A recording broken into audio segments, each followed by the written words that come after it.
fitness, conditioning, body tuning, sports. A new program. This year, we bring you a brand new Tambayan. Topics on fitness, health, and their benefits. Tips and tricks, techniques, guides, wellness. Only on FWSZ. Hello and good afternoon, everyone. We are back here with Doc Patrick. Patrick. So welcome to Fitness and Wellness Sports Zone, Doc. Thank you for having me. And thank you rin, Doc, for joining us here. And Doc, kumusta naman? How are you? I'm good. I just came from a 24-hour shift Oh, and then went to the gym and got a bit of rest. Okay naman. okay naman, Doc. Doc, surgery ward kayo, di ba, Doc? I'm a surgery resident. I go into where a surgery resident needs to be, like the ward, the operating room, ICU, everywhere. Everywhere a surgeon is needed. Okay. Doc, ano yung pinaka-worst case na-encounter niyo ever? Worst case in terms of Sa surgery department. surgery. Well, most challenging siguro would be traumas, mga gunshot wounds, Oh. stab wounds. Those are moments when you really need to think fast, think co-independently, and work really really fast. Doc, have you watched the UFC fight last week? Wherein yung may naputulan ng paa. Yes, Doc, very unfortunate. Can you tell us how will the recovery be? Well, I'm guessing he has a complete fracture of the tibia and fibula. Those are the bones in his leg. When you operate on that, put metal implants so that parang kumbaga help the bone heal faster. You'd probably be looking at about 3 months at least of recovery. But that doesn't mean that after 3 months he'd be going back into his usual activities. It usually depends on his previous health state and how he heals over time, how he reacts to whatever his doctor would be doing. Okay. So that's at least maybe 2-3 months at least Yes. of being on the sideline. But they will be removing the metal rod that they will place there? Or Common question. The most common indication for patients' removal of the pins would be discomfort. But otherwise, if you don't feel the discomfort, like when it's cold and the metal pins and things get painful, then no need to remove them. okay. So Yeah. if no complications with the metal rod, it will stay there forever until you die. Yeah. Really be a part of you already. Yes, they're made of special metals that can stay within the body without causing any reaction. But he could recover from that and he could go back kicking again. Do you think? Maybe, because of course, not all wounds heal and achieve their 100% after being damaged. That's actually That's actually debatable if Yes. he can come back, just like Silva, Yeah. diba? So I think he tried going back, but that didn't really work out. So it really depends. Yes, Doc. He may or may not be. I'm not really the expert here, Yeah. but yeah, that's debatable. Okay, Doc. Doc, when I saw also his fight, when he threw the kick, Yeah. and then when it already hit the shin of his opponent, it looks like that he didn't even feel it in the moment. Yeah. And then when he planted his foot, that's the only time That's he realized when yeah. it happened. What can you say about that? Because a lot of people also asked me, like, why didn't he feel it when he kicked? Yeah. Why did he only feel it? Why did he have a late reaction on it?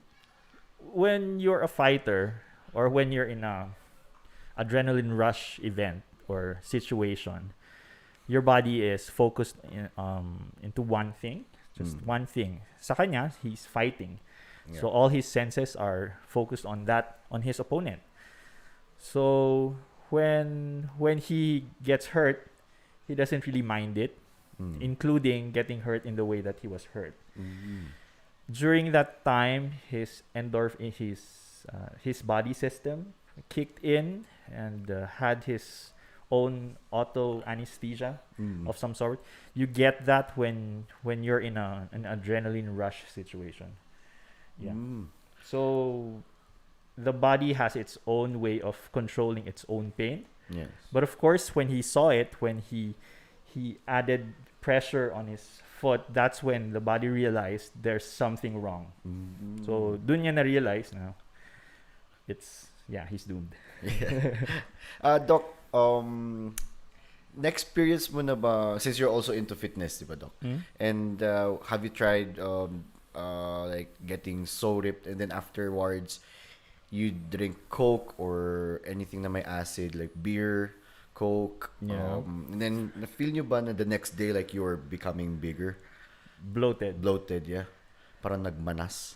Manas. From dehydration, ganun. Tapos, because when I see Muay Thai fighters, they always have this like very big parang kalyo dito nila.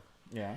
And even other boxers before, like parang nabubukulan sila kahit after ilang years na yung laro nila, pero they still have it. And other people say that it was because after the fight they were drinking, or maybe they took acid, something na may acid. Bakit nagiging ganun? When you're preparing for a fight or a fitness competition, you'd usually have to cut weight, right? Yes. So when you cut weight, the easiest way to do it is to lose water, body water. So even if you drink water, Coke, or any fluid, even if you drink any type of fluid, then you're just pushing back in the fluids that you've lost. So that could be one reason why after competitions, you'd feel bloated, you'd look bloated, just because there's a stark difference between being cut, Yes. losing all that water weight, and then boom, suddenly you have gained back everything that you've lost. Oh, okay. Meron pala yun. Meron rin, Doc, yung ano ano na yun? Di ba, after mong lose weight, Yeah. and then when you're planning to lose again, so like you became bloated, gained, and then for a few months you realize that you're becoming big too, you're going bigger, and then you know that's gonna be wrong already. And then when you try to cut again, the other people who have tried this, parang they're having a harder time than before. Bakit kaya nagiging ganun? Well, there are a lot of factors that you need to consider. Of course, you cannot really compare my fitness level to your fitness level because you're an athlete and I'm just, I have a different set of activities before me and you have a more active lifestyle. So when you compare me and you, when we're cutting weight or trying to build muscle, then you'd probably have an easier time doing that. Unlike me, I sometimes lack sleep, or I almost all the time lack sleep. Have less time to do fitness stuff. So lots of factors. Also have to consider the individual's metabolism, family background. Are they all big boned? Are they all mostly overweight? Mga ganun. Yeah. And of course, the level of fitness when he started going on a diet again. So lots of factors, but lots of factors. Tapos sabi niyo nga, Doc, diba, you have like less sleep, and kanina sabi you just had a 24-hour shift. Yeah. In the hospital, aren't you like feeling a bit lightheaded when you're there? Tapos naka-PPE pa kayo and everything. Oh. Well, how do you stay awake and parang okay. nasa right thinking pa rin? Yeah. Well, physiologically, humans shouldn't be awake at that long. But when you're used to doing those shifts, your body kind of adapts to it. So when you're a fourth year medical student, you'd be already exposed to 24-hour shifts. You're not required to be awake 24-hour shifts strictly. Kung wala namang patient, you can take naps in between. So when you're in a benign hospital, meaning you don't have a lot of things going on, then you can probably have some decent rest.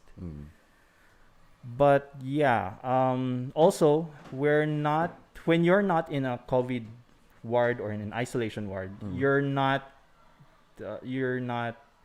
mandated to wear that Full PPE. astronaut looking suits. Yeah. We have different levels of PPEs for different kinds of situations. So yeah, sanayan lang, in short. Sanayan lang. And when you have time to rest, you rest. Kahit na nandun ka sa desk, then you can do that. When it's really sleeping time, wala namang patients, then why not just rest? Yun din pala, Doc, since sometimes I'm watching The Good Doctor. Yeah. And, yun, di ba, surgery rin siya. Tapos, di ba, Doc, yung parang, say, when I was watching him, and then I tried holding a pen and tried to, like, be very gentle and very slow. Yes. But then sometimes it's like, what do you call it? It's shaking. There's trembling. There's, Kung nasa operating table ka, and then if your hand is like that, shaky, yeah, is it a huge problem? It can be a huge problem when you're dealing with a very small working area, and when you're handling delicate tissues. So when you're operating on bones and muscles, then you probably won't need the exact precision as you'd need when you're doing a brain surgery. And when you're shaking, when there are tremors, there are certain ways how to address that. So sometimes you have to breathe in, breathe out slowly. You have to control your panic mode. And sometimes you just have to get used to what you're doing so that your movements would be fluid. I also have I still have to work on that myself because there are different situations that need different styles, if you may. Yeah. So makakwan yan, ma-address pa din yan. There are solutions for that. I actually asked one of our neurosurgeons how because working on a brain, you have to be very, very, very precise, very careful. So sabi ko, Doc, how do you deal with tremors? So yeah, he avoids caffeine. Another neurosurgeon avoids going to the gym. Okay. Kasi going to the gym, very paano ba yun? Magaslaw. It's not very fluid, kumbaga, because you have to work. Yeah. When you're doing so much of that and little working on delicate tissues, then hindi ka masasanay talaga. So sanayan lang ulit. Sanayan lang talaga. Yes. Hindi ba siya parang nakaka-panic? For example, nandun ka sa operating table, tapos nape-pressure ka na kasi like your patient is already losing his or her life.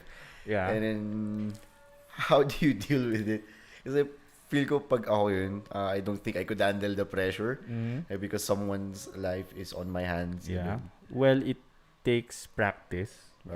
You have just like in jiu-jitsu. Yeah. You have to kind of memorize steps how to go to that position so that when you execute it at any time it's fluid.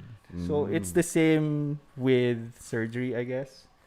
So the more that you keep doing that same surgery or that type of surgery, then you'd probably be less panicky. And you'd have to keep some level of presence of mind. Yeah. So I'm not speaking from my own experience kasi syempre I'm just a third year resident. So I don't really go into that life-threatening situation as first the main surgeon. So you're Assist watching. lang po. Oh. Assist lang kami, yeah. Doc, speaking pala of the situation yun, no? So, COVID. Yeah. There are plenty of tests right now, Mm-hmm. right? Nung first is yung swab pa lang. Ay, or yung RT-PCR. RT-PCR. Yeah. And then yung swab. Napunta na dun sa swab. Yeah, rapid antigen tests. And then ngayon yung sa may serology, yung sa blood. Ah, Right. Yeah. Is it good na may antibodies ba ang tao for COVID? well, you'd have to understand what an antibody is. So, there are two words that you need to understand, an antigen and an antibody.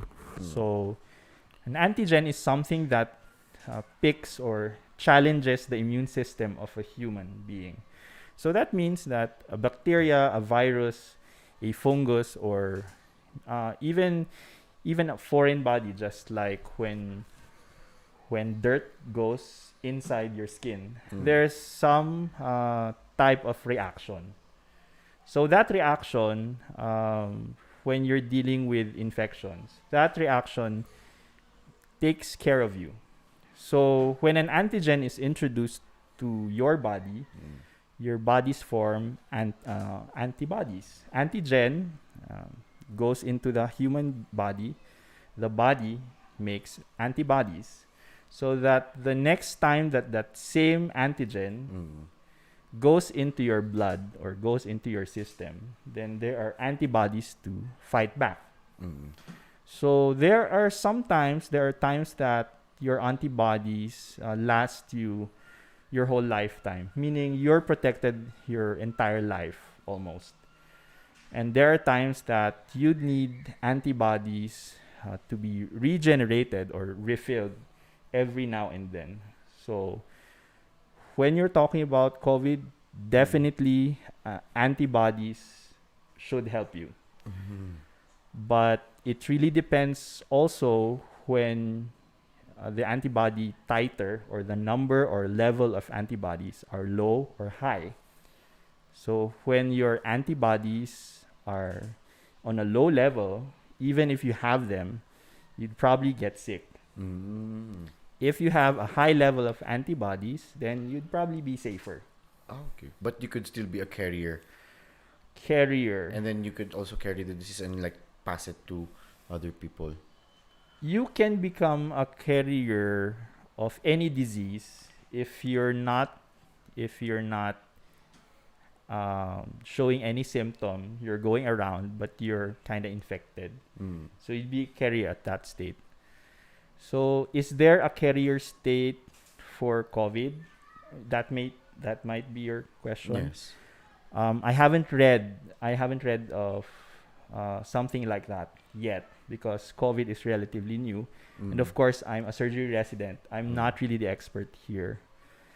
Pero yeah, antibodies, they're good for your body and they're better when they're high.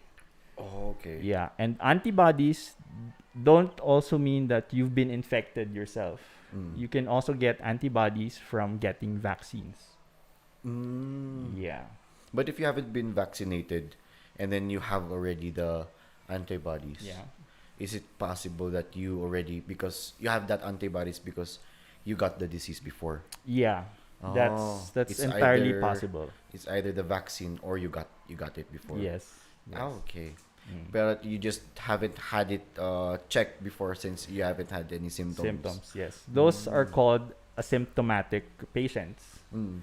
You have COVID in your system, but you don't have those symptoms like fever, cough, colds, loss of sense of smell, mga ganun. That's possible for COVID and a lot of other diseases. Ah, okay. Yeah. So, possible talaga na... I mean, it's really hard to determine if a person already has COVID. Especially the young adults since they have, I think, stronger immune systems. Yeah. So, parang maybe they keep on going outside but they do not know they already have the disease. Yes, that's possible. And what we do is we have risk stratification, or we have a system that makes us suspect or makes us be more alarmed, be more alert Mm. when in terms of dealing with patients. Ah. So when you're with a patient, you don't know the history, then you'd have PPE.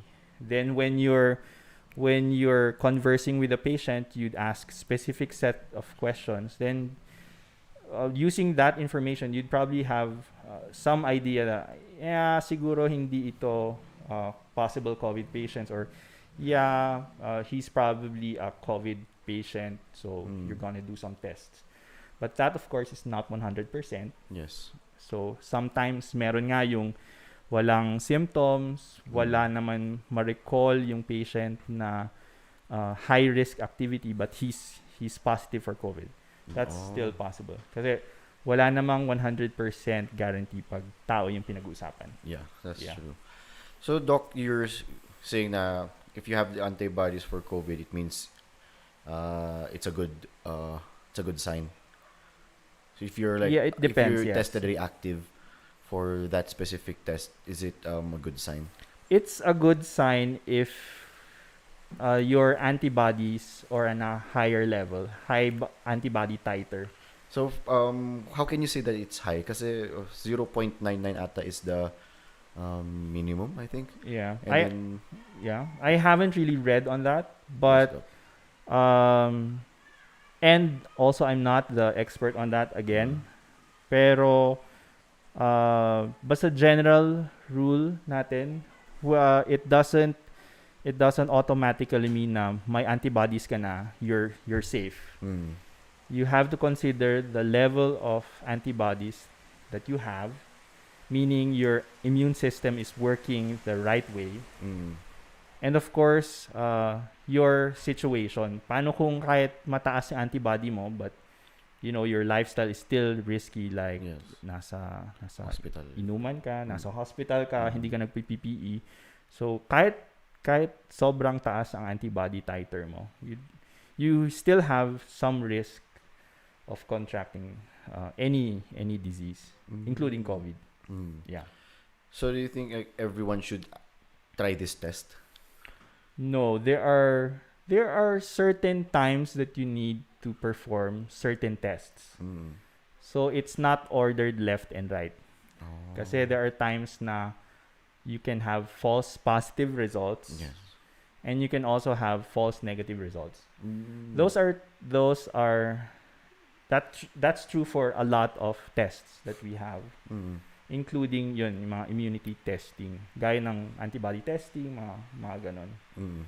Especially when you're not the correct person to get that Test. type of test. Yeah. Okay. So may parang screening pa dapat Yes. before you should take the test. Yes. Kaya pala when I had my antigen test, am I right? Antigen test ba tawag dun? Mm-mm. Yung sa serology. Uh, Yun. ano bang ginawa? Yung kinuhanan yung dugo ko. And then Yung titer, determination. antibody titer, you Mm-mm. mean? Yeah. Yun, ang daming questions sa Notre. Mm-hmm. They ask, what's the purpose for this? Mm-mm. Why do you need this? Etc. Etc. Yeah. You'd have to have certain types of situations, Mm. and of course, yun nga, hindi mo kasi pwedeng ipagawa yun dahil gusto mo lang. Yes. Because you have to interpret the lab tests with what's actually happening to the patient. Mm. So, kunyari, nakita mo, like urinalysis. Yeah. It doesn't mean na when you see a number there, automatically UTI na yun. Mm. You have to still screen out na may symptoms ba yung patient, meron bang certain procedures na ginawa yung patient, mga ganun. So it doesn't mean na when it's positive, it's definitely positive. You have to still consider the whole situation. Mm. Yeah. Okay, no. So you think na very important rin ang exercise to help your immune system, boost up? Kasi there are a lot of people who are already just staying at home. Like, Yeah. they're working from home or doing school at home, but they're not already physically active. Maybe they're Yes. just laying in bed, and then one time when they will go out, they might get sick easily. So Yeah. do you think is exercise really important? Exercise or some level of activity is important to everyone Mm-mm. because the human body is made or built to move. Yeah. He wasn't made to, lay around in bed all day. Yeah, the law of use and disuse. The more that you use your body, the more that you'd be more capable controlling it or being healthy. Mm-mm.